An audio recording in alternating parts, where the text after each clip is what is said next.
Do you know the devil's dye? Welcome back to Black Fashion History in 90 seconds. Today, it's all about indigo, one of the oldest dyes in the world. Most of us know indigo because of its association with denim and textiles and many other things, but what if I told you that the deep blue dye's history is more than just that? Indigo is the name of a large group of shrubs identified as Indigofera. The plant's genus is an umbrella term for hundreds of species flourishing in tropical areas like the continent of Africa, the subcontinent of India, and Latin America, though some thrive in subtropical areas like the American Southeast. Its origins begin in ancient Egypt, where the oldest preserved indigo fragments were unearthed in a pyramid dating back to the 5th dynasty of ancient Egyptians, or 4,500 years ago. That said, botanical historians have agreed that ancient India is where Indigofera tinctoria was first domesticated. By the way, dyestuff is a substance that can be used as a dye, especially when in solution.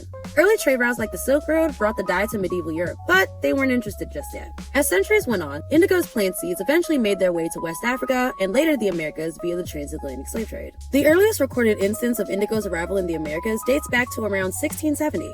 Indigo, but specifically indigo dyestuff, was South Carolina's most profitable export behind rice. Why? It grew in places rice couldn't, plus it made for a slack crop growing all year round. The deep blue dye was extracted and then dried into powder or small cakes, and then exported to the east and the western parts of the colonized world. Competition for this plant was incredibly brutal, especially on the enslaved ancestors of the Gullah Geechee of South Carolina and Georgia, gaining the nickname the Devil's Dye and Blue Gold.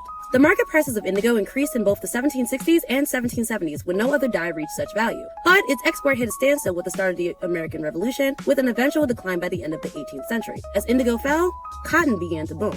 But at what cost? As always, thanks for watching and follow me for more fashion history and style tips. See ya!